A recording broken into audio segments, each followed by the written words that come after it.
これプラスだから1万円かな。1万超えっちゃう。今年とレアだね。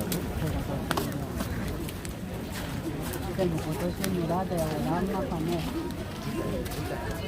不在ってその祝いのも今まで自体。川底からね、あんまり神いるから、